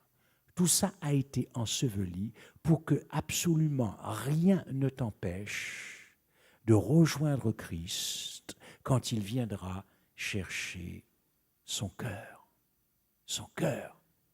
c'est-à-dire le tien, ton cœur. Est-ce que vous croyez réellement, et je vais conclure, est-ce que vous croyez réellement que Jésus-Christ aurait laissé cette humanité déchue exister s'il ne l'avait pas sauvée? Vous pensez vraiment que Dieu nous aurait laissé venir à l'existence pour mener une existence perdue, maudite et chaotique? Ce n'est pas le Dieu que je connais. C'est pas possible. Autrement dit, si la race humaine a survécu au cataclysme en Éden, c'est parce que Christ a sauvé la race humaine. Et qu'il n'y a donc plus de condamnation pour la race humaine. Il faut que le monde le sache. Je ne crois pas que si Jésus n'avait pas sauvé la race humaine, il l'aurait laissé vivre après la chute. Je prends juste un petit exemple. Prenez un village où il y a 1000 villageois. Ils vivent tous dans la misère. Et puis un jour, le plus grand des milliardaires de la Terre passe là, et ému et touché. Quand il rentre dans son bureau, il demande à sa secrétaire de préparer 1000 chèques de 1 million d'euros et d'envoyer ces 1 million d'euros à chaque habitant de ce petit village. Certains ne seront pas incrédules par rapport à la bonne nouvelle.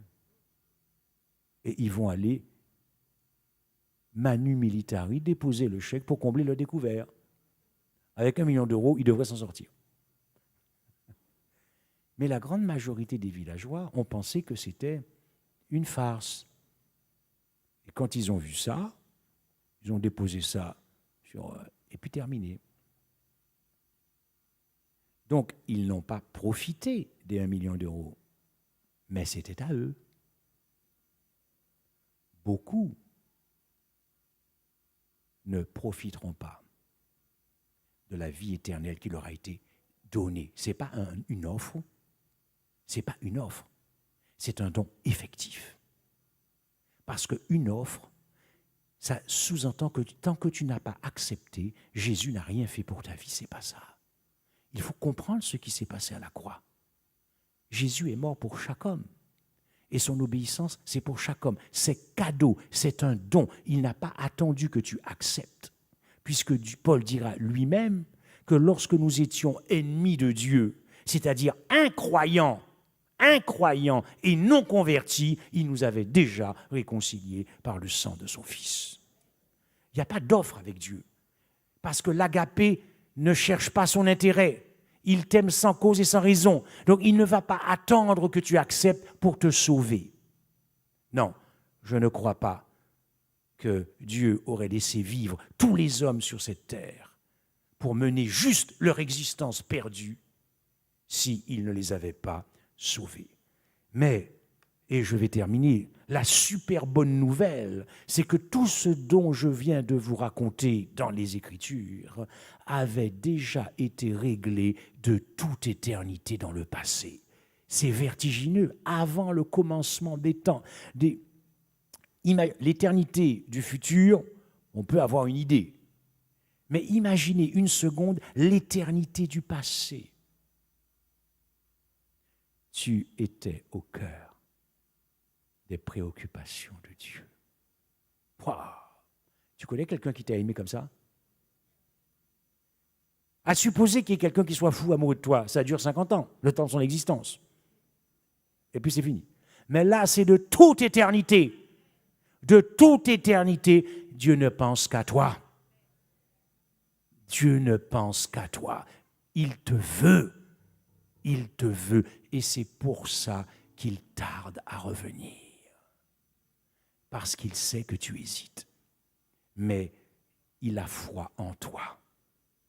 Quand je dis de toute éternité, oui, il y a eu un commencement, le commencement de l'existence de la race humaine. Mais si vous vous souvenez, ce dont je vous avais parlé lors de la première conférence, je vous avais dit que lorsque Dieu a créé l'homme, il a signé son décret de mort. Et nous avons vu avec certains passages dans la Genèse que la crucifixion et la rédemption étaient inscrites dans l'acte même de création. Ne serait-ce qu'il vient te libérer du néant, de la poussière, de la cendre, de l'argile rougeâtre, puisque c'est ainsi que nous avons été formés. Observez bien quelques textes.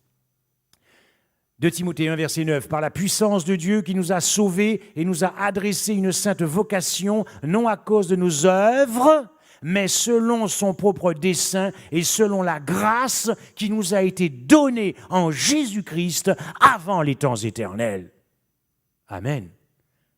Je pensais que j'allais entendre un « Amen ». Jésus vous observe ce soir. N'hésitez pas à marquer votre reconnaissance et à faire éclater votre joie devant l'univers. Parce que la grâce en Jésus-Christ t'a été donnée, ce n'est pas une offre, ça t'a été donné avant les temps éternels. Pourquoi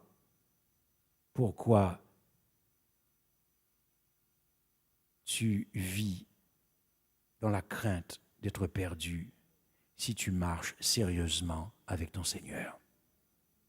Il s'est occupé de ça. Occupe-toi de l'aimer. Juste de l'aimer. Car l'amour aime la vérité. Tite 1. Paul, serviteur de Dieu et apôtre de Jésus-Christ pour la foi des élus et la connaissance de la vérité, qui est selon la piété, lesquels reposent sur l'espérance de la vie éternelle promise dès les plus anciens. Attends, mais c'est fou ce truc. Est-ce que tu savais que Dieu pensait à toi de toute éternité? Il t'a aimé de toute éternité. Parce que nous le verrons, il te voyait en Christ de toute éternité. Ton salut est aussi éternel que Dieu est éternel. Un autre texte, nous prêchons la sagesse de Dieu, mystérieuse et cachée, que Dieu, avant les siècles, avait destinée pour ta gloire. Ta gloire, avant les siècles. Et quel Dieu! Il faut être fou pour résister à l'amour. Nous prêchons Christ crucifié. Scandale pour les Juifs et folie pour les païens, mais puissance de Dieu et sagesse de Dieu pour ceux qui sont appelés tant Juifs que Grecs. Éphésiens 1,4. En lui, en Christ, Dieu nous a élus avant la fondation du monde. Ça, c'est un texte porté universel, ça. Ce n'est pas que pour les croyants, ça. C'est pour la race humaine qui est composée de ceux qui croient et de ceux qui ne croient pas. Ça, Dieu a pris ses responsabilités, puisque je vous ai dit qu'il est descendu venir demander pardon. Maintenant, c'est à toi de choisir. C'est à toi de savoir ce que tu veux faire de ta vie. Dieu t'a libéré de la nécessité d'aller dans la tombe pour l'éternité. Mais c'est toi qui as le dernier mot. C'est toi qui dois choisir si tu veux vivre avec l'amour ou si tu veux te perdre éternellement. Mais quel dommage, puisqu'il n'y avait plus de condamnation pour toi. Et ça, de toute éternité. Observons encore ces autres textes. Mais par le sang précieux du Christ, comme d'un agneau sans défaut et sans tache, prédestiné avant la fondation du monde, c'est-à-dire de toute éternité. Que le Dieu de paix, qui a ramené d'entre les morts le grand pasteur des brebis par le sang d'une alliance éternelle, l'agneau immolé avant la fondation des temps, c'est-à-dire la résolution prise par Christ de toute éternité de se perdre pour toi. Il n'existait de toute éternité que pour son destin que nous avons vu, le tombeau, pour que tu puisses, toi, vivre pour l'éternité, là où il n'y aura plus de mort, ni de cris, ni de douleur, ni de cancer, ni de souffrance, ni rien de tout cela.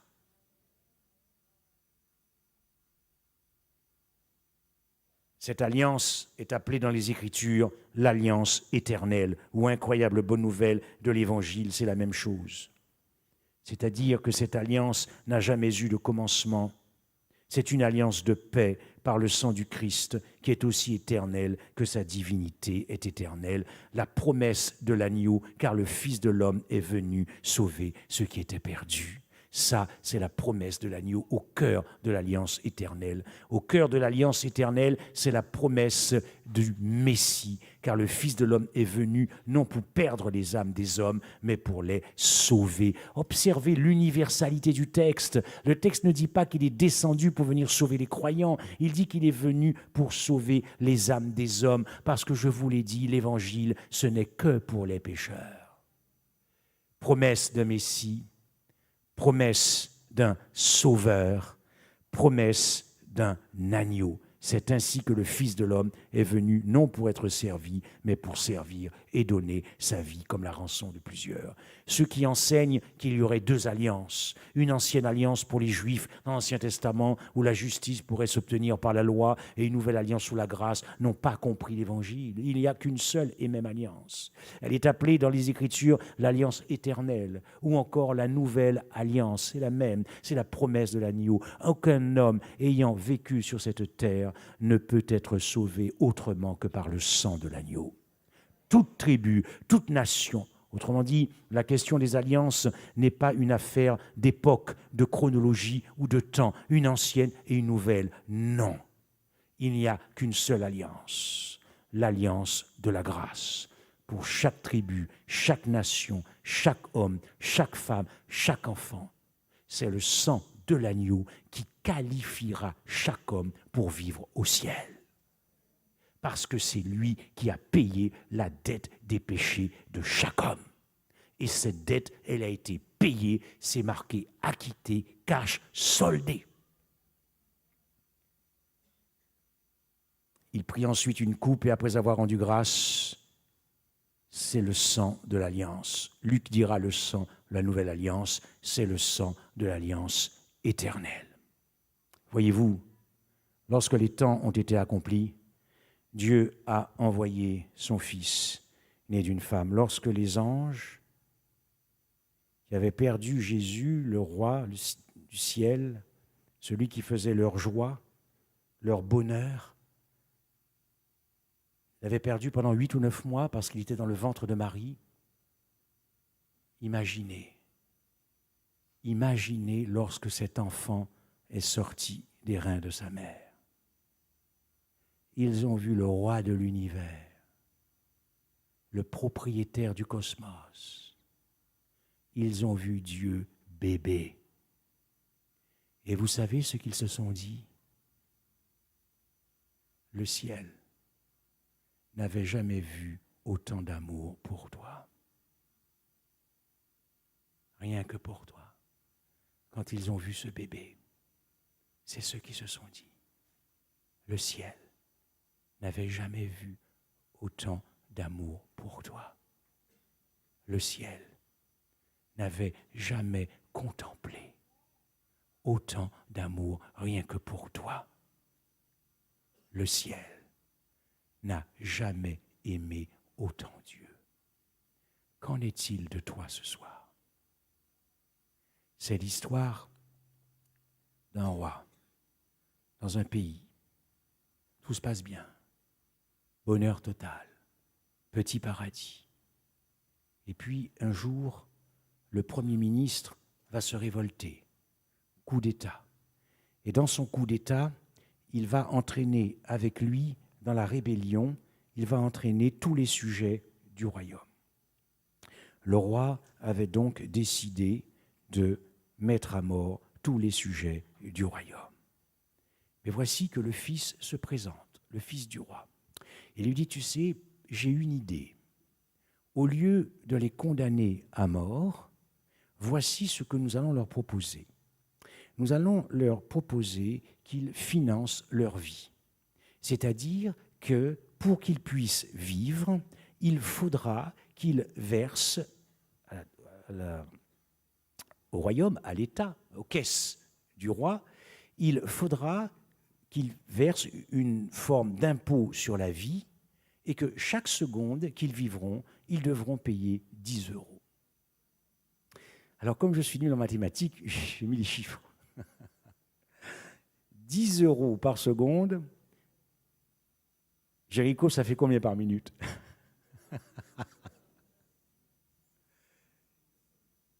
Par 10 euros par seconde, par minute, ça fait 600 euros. Par minute. Bien. Donc, ça fait 3000 euros pour 5 minutes. Est-ce qu'il y a des gens ici qui pourraient financer déjà ça, juste pour vivre 5 minutes? Là, on casse ces plans d'épargne. Mais peut-être que certains ont petit reste de trésorerie. Alors, pour vivre 10 minutes, il fallait que le citoyen verse 6 000 euros. Puis, pour 15 minutes, 9 000 euros. Là, il n'y a plus personne qui vit là. Puis, pour 20, peut-être que je m'avance. Puis, pour 20 minutes, il faut payer 12 000 euros. Puis, pour 25 minutes, 15 000 euros. Puis, pour 30 minutes, 18 000 euros. Et par heure, 36 000 euros.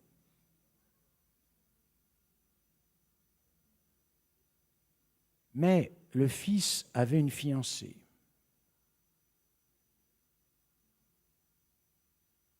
Et comme la fiancée n'avait pas les moyens de payer pour vivre, c'est le fils qui a tout financé. Mais la fiancée l'a trompé quand même. Nous avons trompé Dieu. Et nous trompons Dieu dans la manière dont nous vivons, parce que nous n'avons pas encore apprécié les profondeurs de son cœur. Mais Jésus te dit ce soir, maintenant sache que c'est moi qui ai financé chaque seconde de ta vie. Prends donc soin du sacrifice de mon fils et sois prêt quand je vais revenir chercher ton cœur. Amen.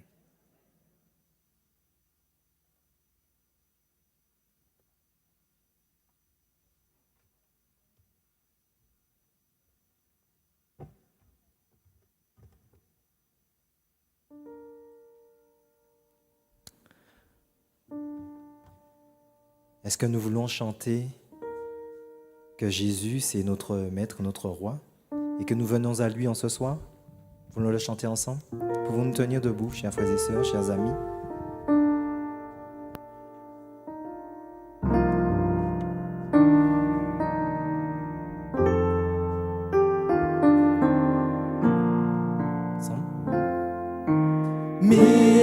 Miséricorde insondable, Dieu peut-il tout pardonner?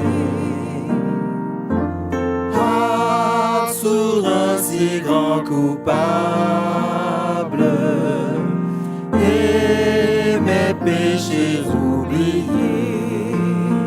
Jésus, je viens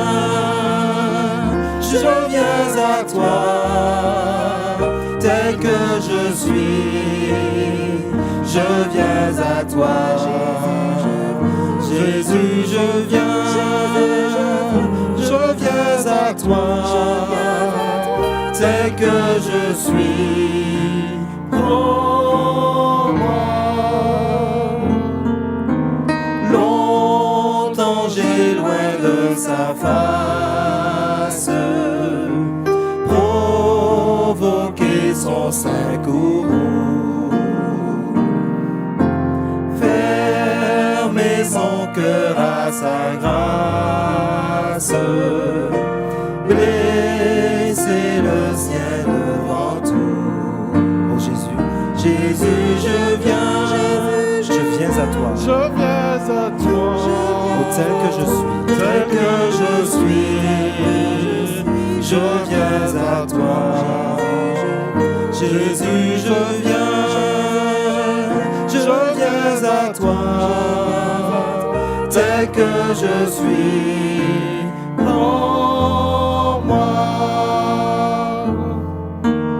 Oh Jésus, à toi je cède.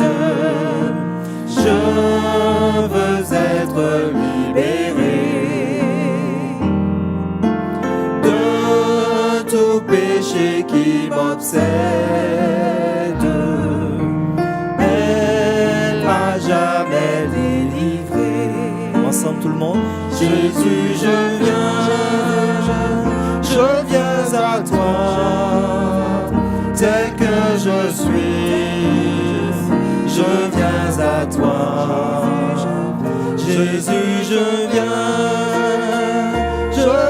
à toi, tel que je suis. Prends-moi.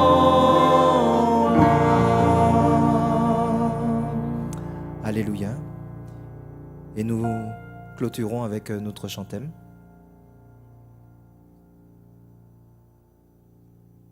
Nous prions. Merci.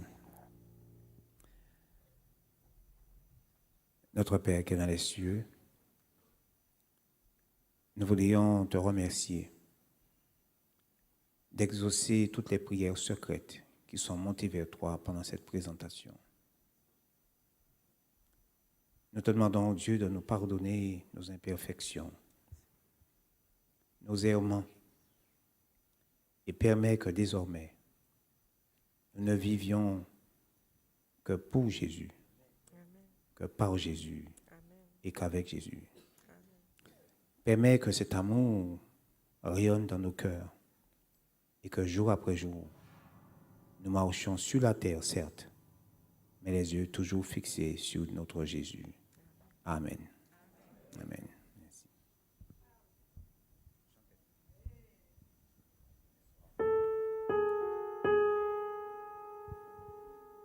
Merci pour la croix, Seigneur. Merci pour tes mains percées. Nous allons le chanter avant de nous en aller.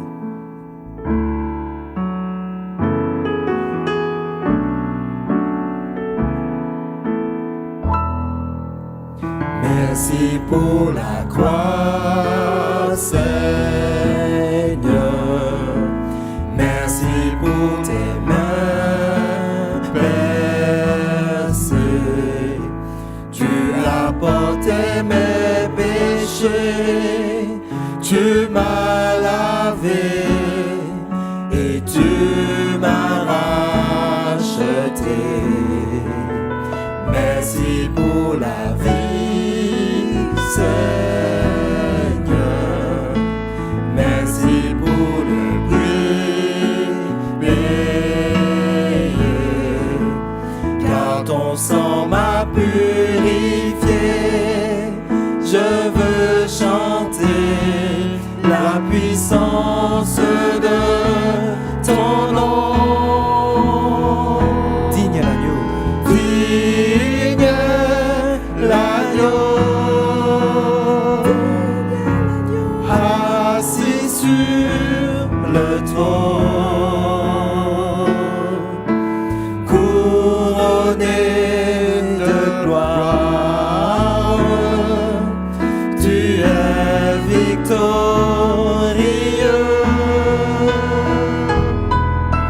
Saint élevé,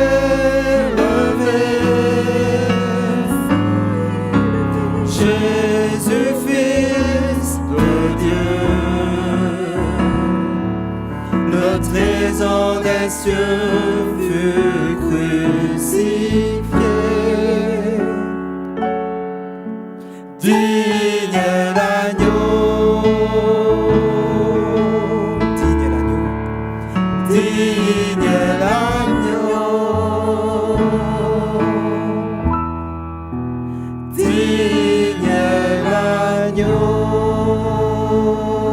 l'agneau. Alléluia. Chers amis, bon retour à chacun. Que Dieu vous accompagne, vous raccompagne et rentrez chez vous sans danger et sans accident. À demain soir, Dieu voulant, 18h45 précise.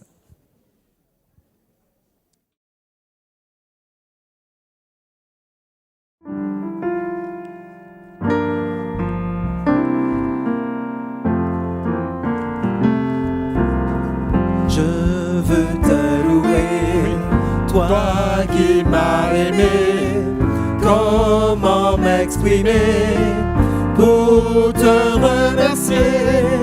Tu as rempli ma vie de joie et d'harmonie. Oh, merci.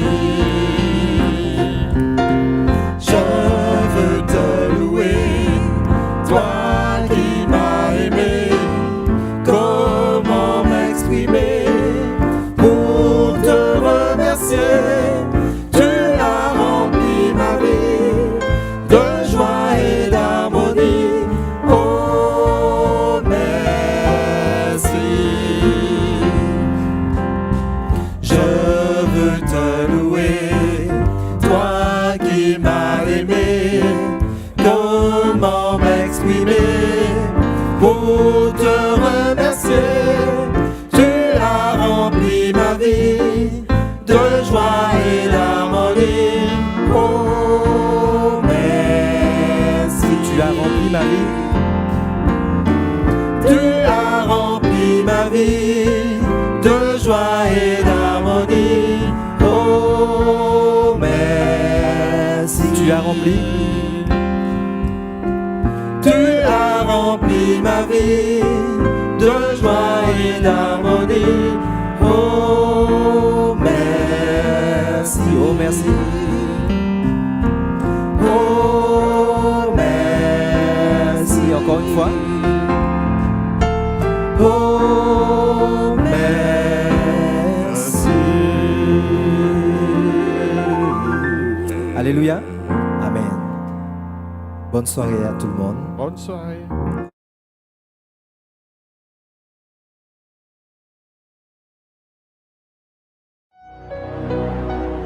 Qui dis-tu que je suis?